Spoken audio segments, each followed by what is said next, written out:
Buenas noches con Miguel Noche, esto es Conclusiones Irresolubles. Vamos a hablar hoy sobre la nueva generación de centrales nucleares que prometen mayor seguridad y menor número de residuo radiactivo.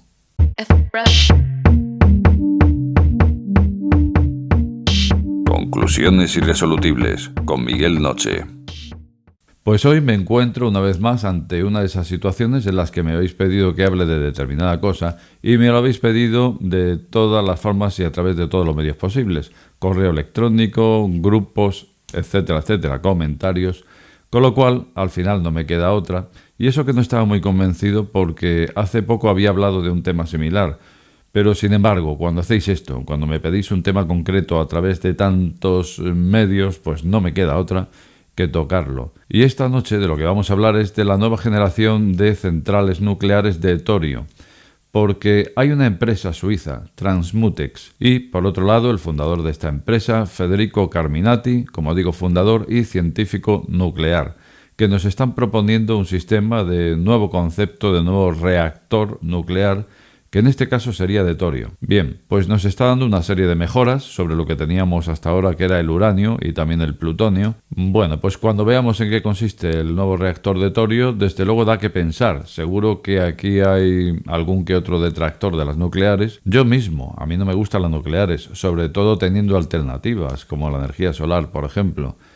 Pero sin embargo, cuando te cuentan cómo puede ser una central más avanzada, una central nuclear, pues oye, digamos que te quedas medio convencido. El otro medio sería decir me gustaría verlo en la práctica. Bueno, pues en principio, ¿qué nos cuenta Federico Carminati, fundador de Transmutex, de su sistema o el sistema de su empresa?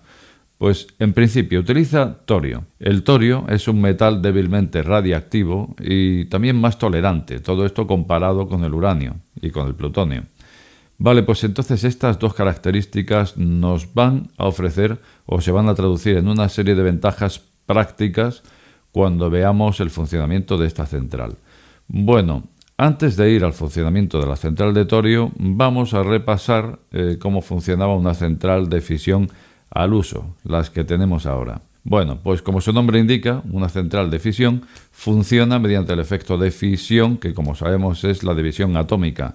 Entonces, neutrones golpean núcleos atómicos que se dividen, y se dividen en energía atómica, que será la que utilizaremos, y en nuevos neutrones. Entonces esos nuevos neutrones volverán a impactar con nuevos núcleos atómicos que volverán a dividir y de esta forma se generará una reacción en cadena, imparable, porque cada vez que neutrones golpean núcleos atómicos, estos se vuelven a dividir en energía más neutrones que vuelven a impactar con otros núcleos atómicos, reacción en cadena. Y esto es lo que hace que las centrales nucleares de fisión tengan que invertir tanto esfuerzo y tanta infraestructura en cuidar precisamente la seguridad por esta reacción en cadena. Porque claro, es en cadena. Una vez que ha ocurrido no es tan fácil de parar y es ahí donde está el peligro.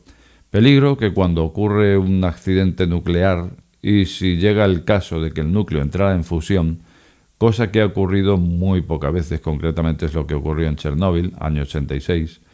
Y entonces ahí cuando el combustible radiactivo entra en fusión, eso no hay forma ya de apagarlo. Motivo por el cual hubo que embutir aquel reactor en aquel mausoleo, primer mausoleo, porque luego hubo un segundo mausoleo.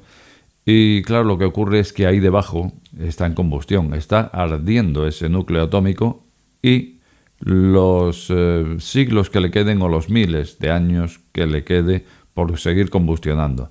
Entonces aquí está la cosa, aquí está el peligro, ¿no? de lo que viene siendo un reactor nuclear. Entrar en esa fusión del reactor sería lo último que nadie querría. Entonces, aunque las probabilidades sean bajísimas y todo lo que tú quieras, pero sin embargo la magnitud de un accidente en una central nuclear, pues es lo que hace que nos lo pensemos.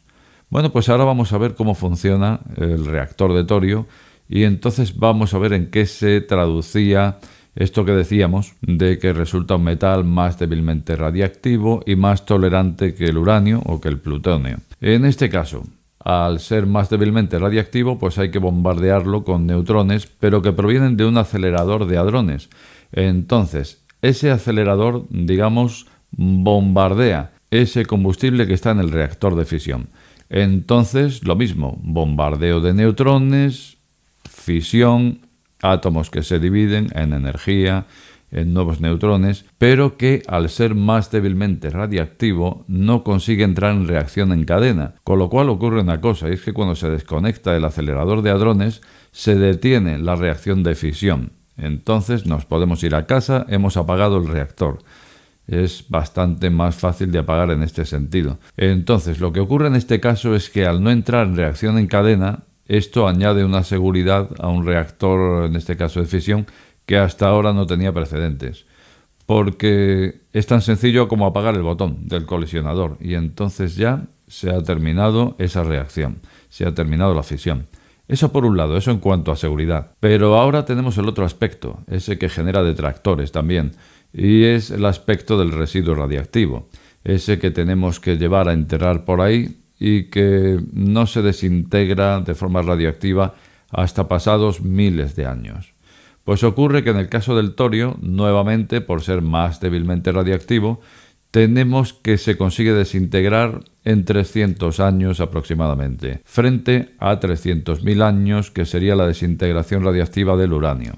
Nos está diciendo Carminati, pero en este caso parece que bastante bien, ¿no? 300 años frente a 300.000. Pero no queda solamente ahí la cosa, sino que también nos dice que lo que serían toneladas de residuo, en este caso del torio, se reduce a kilos solamente. Así que miles de veces menos peso o menos cantidad de residuo y 1000 veces menos en tiempo la desintegración radiactiva. Luego entonces, tal y como se cuenta esto y tal y como lo oímos, dan ganas de volverse pronuclear. Bueno, en cualquier caso, sí, no parece que se lo inventen, porque las condiciones son las que son, el torio es lo que es y por lo tanto ofrece pues todo esto que nos están contando. Bueno, pues parece ser que de esta forma estamos entrando en una nueva generación de centrales nucleares de fisión y, como decía al principio, me pareció muy interesante, pero es que hace unos programas hablé aquí de algo que decía yo, no sé si procederá contar esto, porque lo que contamos que está haciendo China casi que supera esto. Y lo que estaba haciendo China era eliminar de la ecuación el residuo radiactivo, pero al 100%. Recordemos cómo lo hacía, o mejor, no lo recordamos. Te dejo un enlace de pantalla final para que puedas acceder al programa y lo veas. Pues cómo China eliminaba por completo el residuo nuclear de las centrales nucleares. ¿Cómo lo hacía? Lo volvía a recargar de neutrones. Así que imagínate lo que está por venir dentro de la nuclear. Y justo en un momento en que España, pues parece ser que está, o eso he leído últimamente, en un punto de no retorno en que ya ha dicho no a la nuclear y por lo tanto comienza a desmantelar nucleares. Parece ser que está en el casi en el punto de no retorno. De aquí a muy poco tiempo no podrá dar marcha atrás y tendrá que funcionar con otros sistemas de energía. Bueno, por suerte en España tenemos sol suficiente, ya veremos qué ocurre con todo esto. Bueno, pues ya me dirás cómo te has quedado hoy. Desde luego, como digo, dan ganas, o al menos da el impulso de volverse pronuclear cuando uno oye hablar de más seguridad y de menos residuo. Y bueno, como de costumbre, te invito a dejar tu opinión más abajo y también decirte que si acabas de llegar a este canal, no te suscribas o suscríbete. Al final, la última palabra la tienes tú. Buenas noches con Miguel Noche. Este programa está sujeto a posibles correcciones. De ser así, estas serán publicadas en la descripción del mismo.